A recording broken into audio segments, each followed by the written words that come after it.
Josh Allen and the Bills are banged up with two of their wide receivers out with torn ACLs after Wild Card weekend. Josh Allen himself also listed with multiple injuries. He's going to play, though, but he's not 100%. And they're going to go to Mile High, where the Broncos are coming off a bye and seemingly healthy and rested. We know how good that defense is as well. Let's pick the games here, guys. Bills, Broncos. Who you taking? Cam, you first. Let's go, Buffalo. You know you make me want to shout. Why? Because you got Josh Allen. Josh Allen is in a position where there's an ongoing expectation that you play like you are the difference maker that you are. As long as they got number 17 in Josh Allen, that team is the better team.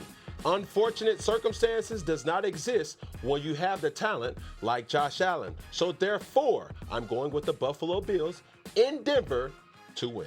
Who you like, Ray? I'm taking nonsense. Go ahead. Go ahead. Nonsense. This is just ridiculous. Okay. First of all, Josh Allen got the knee injury, got the finger injury, but he'll overcome that. They got 14 dudes on IR, listed on IR. 14 dudes. Okay. You got Shavers, he's out. You got Davis, he's out. I'm just looking at Denver. 68 sacks on the season. You got 4 different cats with at least 7 sacks, led by Benito with 14. You're going to get to the quarterback, okay? You got Patrick Surtain shutting down a full half of the field. It's just too much to overcome, okay? I get you. We love Josh Allen. He's the best in the business. He's going home. And he's got a beautiful home to go to, by the way, with a marvelous actress as a wife. He's got a beautiful home to go to. All right, I'm glad that he got nothing but the best of him and his family. He going home. Broncos win. You know what? I love that you said all that, Stephen A., because this is really setting up for Josh Allen to become the football god that Bills Mafia already thinks that he is.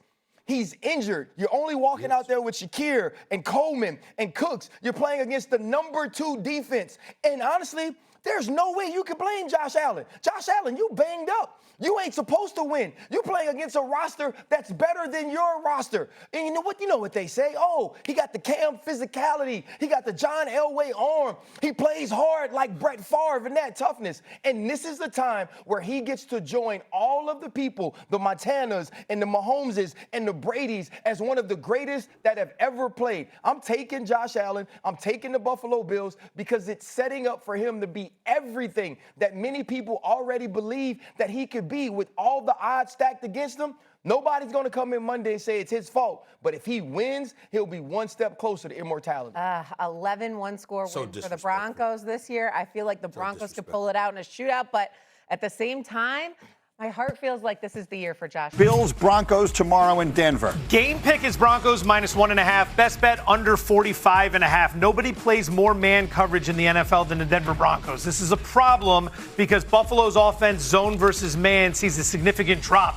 Completion percentage goes down 11 points against man coverage. QBR goes down 10 points. Why? The wide receiver unit simply isn't good enough to get open on a consistent basis down the field. Slow pace of play in this game as well. Under 45.5 is the best bet. Feels safe to say that anyone who's got a Bills logo under their name there is just baiting on Josh Allen. Yeah, it's not because of Brandon Cooks or the middle linebacker. It's because of number 17. And I picked the Bills before the season to win the Super Bowl. If I were to abandon them now, I would be a fraud. I'm going to say the Bills find a way. I did too, but I picked them before the season to win the Super Bowl. I'm rooting for Josh. I'd like to see him get it done. I find this a very tough spot. He will have to put on the cape in order to win this tomorrow, it's two people for me. It's Josh Allen and it's James Cook. They have to run the football effectively. If you get into obvious passing downs, it could be a repeat of what we've seen versus the Houston Texans on a Thursday night, which endured 8 sacks and also 2 interceptions by Josh Allen. Will they run the ball? Will you think they'll be able to run it on Denver? No, because if I got a lockdown corner, I'm going to take away your best player. That gives me an extra man to the box to add to the run defense. You talk about Denver, they blitz the 5th most in the NFL.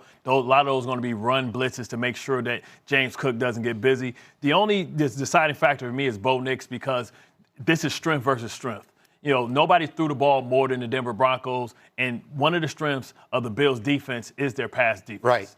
So Nick's the key to the game. You were telling me we were having breakfast this morning. Sean Payton's coaching of Bo Nix and how to approach this game. Yeah, I think this is a unique relationship. I think this is a guy who Sean had targeted early on in the draft process a year ago. I think he has a unique ability to tap into what his quarterback needs, make the play calls appropriately, correct them on the sideline appropriately. I don't think they will lose this game because of Bo Nix. I think they will win it because of their defense. They allow less than 4 yards per carry. They're the number one scoring defense in the NFL. And at this time of year, that's what wins. All right, let's go to the next game. We just told you Kyle Shanahan never loses in this round. He's a big underdog at Seattle tomorrow night. Seahawks -7. Joe, best bets. Laying the points with Seattle. Sam Darnold's kryptonite is pressure. Problem is San Francisco can't generate any. Since Nick Bosa went down with an injury in week 3, the Niners ranked 31st in the NFL in pass rush win rate. On the other side, San Francisco's only generated 20 total points against the Seattle defense this season. They won't have George Kittle. This is a brutal spot for the Niners. You got to play Sunday in Philadelphia and then travel back across the country for a Saturday game in Seattle against a team that's had 2 weeks to get ready. Seahawks roll here.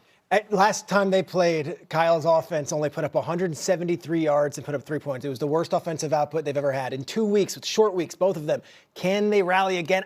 It might be asking too much. I hate this below us because the Niners have always proved us wrong this season. I just don't see it. What do you think, Bart? Well, when you talk about what happened in the last matchup, 13-3, Seattle was actually able to do something they never really do well, and that's run the football 180 yards. When you talk about, the defense of Seattle, they're probably one of the best units still left. Sam Darnold just doesn't have to mess it up. People forget, I think the key is going to be youth check. Because if they're going to be able to, people forget that he was a great tight end with the Baltimore Ravens before he came over, became a utility guy. Kittle is so great at helping them capture the edge of the defense to be able to get those outside runs. They shut McCaffrey down. It's going to be difficult, but it's going to have to be off some trick plays. Lewis. Yeah, look, I think Seattle's just too strong. I do. Look, defensively, Mike McDonald, he's one of the best coaches in the NFL. He should be up for Coach of the Year. He may very well win it.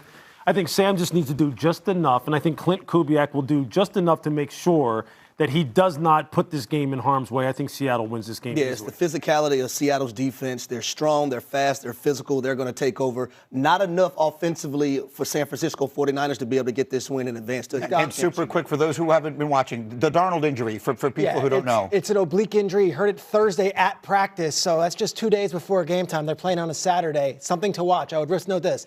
Kyle Shanahan, for all that coaching experience, Mike McDonald's first playoff game. Good point. So we'll see what happens. They're sleepless in Seattle. And then one more, that ferocious Texans defense at Foxborough. That's our game on Sunday. We'll all be there for what is the early game Sunday. Joe, best bets. Game pick is Houston +3. Best bet is under 40.5. Drake May, the MVP in the eyes of many, has only played 4 games this season against teams with a winning record. In those games, 2-2 straight up, 2-2 against the spread, only 3 touchdown passes, 3 interceptions, and 17 sacks. You know this defense can get after it. Both teams rank in the bottom third in the NFL in pace. They take a lot of time from the end of the previous play to the start of the next play. We want to see that clock running if we're betting an under. Lewis, you're the only one on the Patriots here. How do they win? Look, I think this comes down to coaching. It's a 3-phase game, right? Look, I believe in Mike Vrabel. I believe in Josh McDaniels. I think they're 2 of the very best coaches in the NFL, regardless whether you're a head coach or just a coordinator. I think Josh will manufacture enough offense against this defense in order for their defense to then turn around and frustrate what is a Houston Texans offense that's very up and down right now. What? Yeah. Historic defense with the Texans, and I think what we saw on Monday night has to scare everybody around the league. This is one of those where it could be one of the lowest scoring games of the weekend. To Lewis's point, I think that Houston offense just cannot get in the way of the Houston defense. I mean, you talk about pace of play, right? The equalizer for that is possessions, right? Because possessions are precious. C.J. Stroud played one of the worst football games I've ever seen from a quarterback. So just like we talk about Bo Nix in the other game, man, C.J. Stroud, man, we talk about, we thought after his first year that he was the next coming. Man, he has to play a lot better. He had 5 fumbles on Monday night against Pittsburgh. They lost 2 of them. Final word. Something people, I would say, looked over this season. Drake May was sacked 4th most in the National Football League, 47 times. Took 5 sacks last week. Sometimes it's the offensive line. Sometimes it's him holding the football. You're going against that defense. Give me the Texans. All right. It all comes down to this, and we will be there. It's our game on Sunday. The AFC